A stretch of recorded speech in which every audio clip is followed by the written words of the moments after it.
আসসালামু আলাইকুম ওয়া রাহমাতুল্লাহি ওয়া বারাকাতুহু।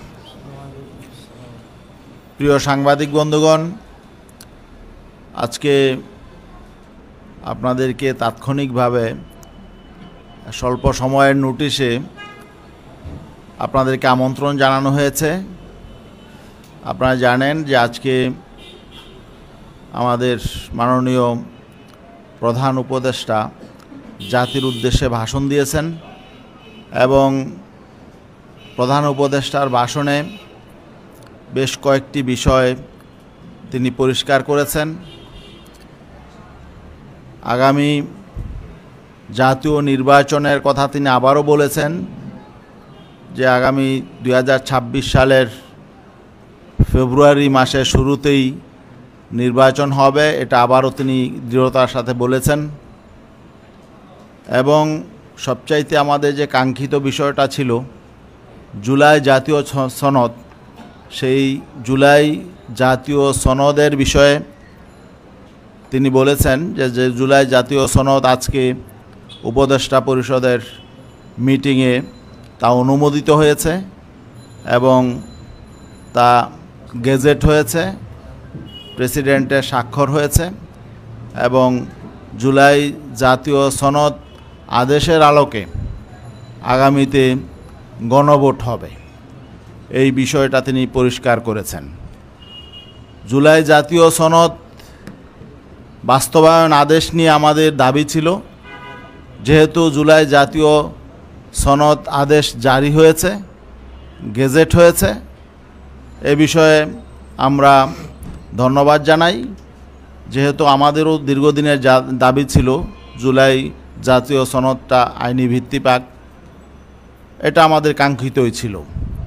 কিন্তু দুঃখজনক বাস্তবতা হলো যে এই জুলাই জাতীয় সনদের আলোকে, জাতীয় সনদের টেকসই আইনি ভিত্তির জন্যে যে গণভোটের দাবি ছিল এবং সর্বসম্মতভাবে যে গণভোটের সিদ্ধান্ত হয়েছিল রাজনৈতিক দলগুলোর ঐকমত্যের ভিত্তিতে, আমাদের দাবি ছিল গণভোটটা জাতীয় নির্বাচনের আগে আলাদা হোক। আমাদের দাবির পেছনে যৌক্তিক ভিত্তি ছিল, কিন্তু দুর্ভাগ্যজনক বাস্তবতা হলো আমরা দেখলাম আজকে মাননীয় প্রধান উপদেষ্টা তিনি এই জুলাই সনদের জন্য গণভোট, সেই গণভোটটা তিনি একই দিনে জাতীয় নির্বাচনের সঙ্গে অনুষ্ঠানের কথা ঘোষণা করলেন। এটা অনাকাঙ্ক্ষিত ছিল এবং আমরা মনে করি এতে করে তিনি একটি ঝুঁকিতে চলে গেলেন। জাতীয় নির্বাচন নিষ্কণ্টকভাবে হওয়ার জন্যে, নিরাপদে হওয়ার জন্যে এবং উৎসবমুখর পরিবেশে হওয়ার জন্যে এর সাথে যে গণভোট জুড়ে দেওয়া হলো, এটা আমরা মনে করি যে কিছুটা হলেও বিঘ্নিত হবে।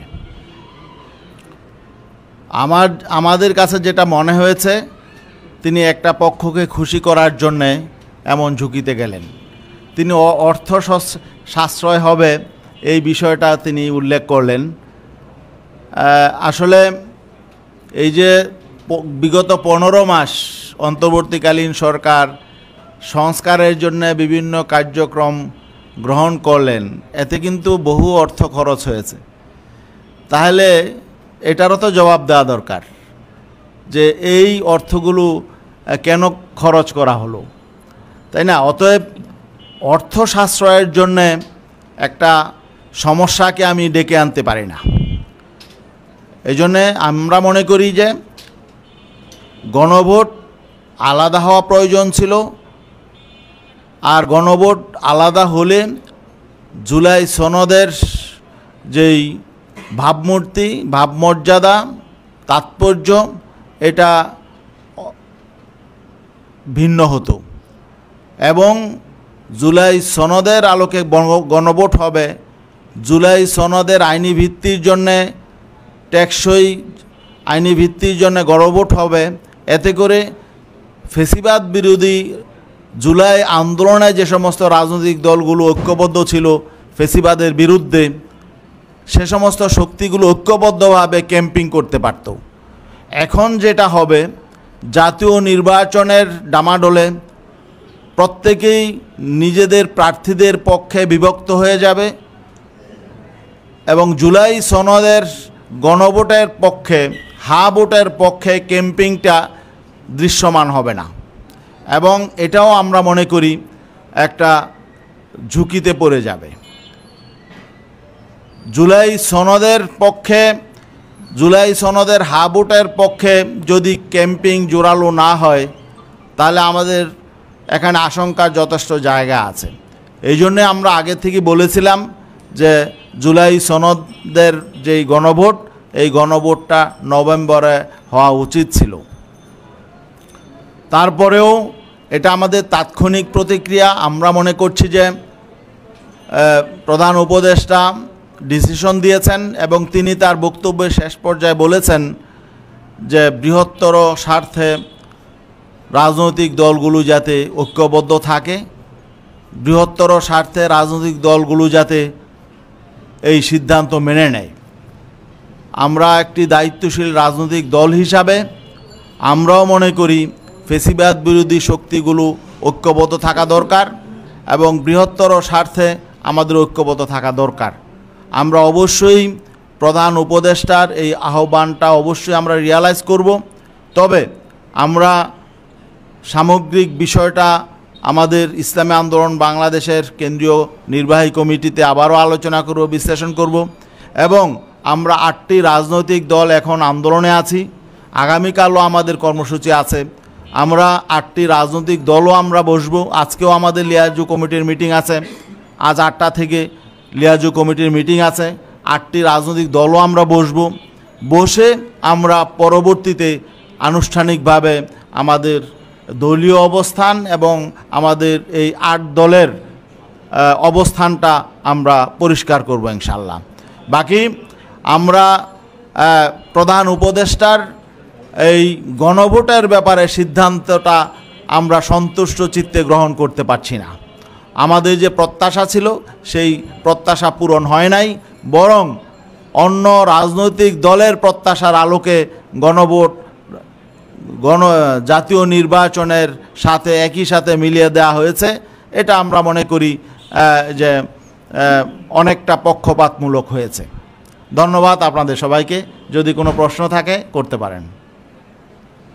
আসলে আমরা যেটা আপনি যদি মাঝামাঝি অবস্থান থেকে চিন্তা করেন যে আপনাদের এই ফ্যাসিবাদের বিরুদ্ধে যারা আন্দোলনে ছিলেন তাদের মোটামুটি 2টা পক্ষ হয়েছিল। আমরা দেখেছি যে আপনাদের 8 দলীয় জোটের যে আন্দোলন এবং অপরদিকে বিএনপির যে বক্তব্য। কিন্তু আজকে প্রধান উপদেষ্টা যেটা ঘোষণা করলেন সেখানে উনি বিএনপির যেমন গণভোট এবং জাতীয় নির্বাচন একই দিনে এনেছেন, তেমনি আপনাদের যে এর আগে মূল দাবিগুলো ছিল যে আপনার পিআর পদ্ধতি, সংসদের উচ্চ কক্ষে পিআর পদ্ধতি, সেটি সংখ্যানুপাতিকভাবে মানে ভোটের ইয়েটা হওয়া এবং অন্যান্য যে এই 5 দফার অন্যান্য যে দাবিগুলো তার অনেকটাই তো চলে এসছে। তো এইটাকে আপনারা কীভাবে দেখছেন? না, আমাদের কিছু দাবি তো বাস্তবায়ন হয়েছে, এই জন্য আমি শুরুতেই কিন্তু ধন্যবাদ জানিয়েছি। কিছু দাবি আমরা মনে করি যে এখানে মূল্যায়িত হয়েছে, এই জন্য আমরা ধন্যবাদ জানাই।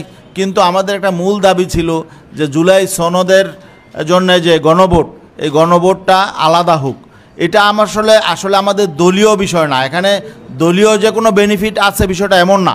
আমরা মনে করছি যে জাতীয় নির্বাচনটা যাতে নিষ্কণ্টক হয়, নিরাপদ হয়, উৎসবমুখর হয় এবং জুলাই সনদের যে আলোকে যে গণভোটটা, জুলাই সনদের জন্য তার আইনি ভিত্তির জন্য যে গণভোট, এই গণভোট যাতে সকল ফ্যাসিবাদ বিরোধী সকল শক্তি, জুলাই বিপ্লবের পক্ষে সকল শক্তি যাতে একই সাথে ক্যাম্পিং করতে পারে, আমরা এই জন্যে আসলে আমরা গণভোটটা আগে চেয়েছিলাম।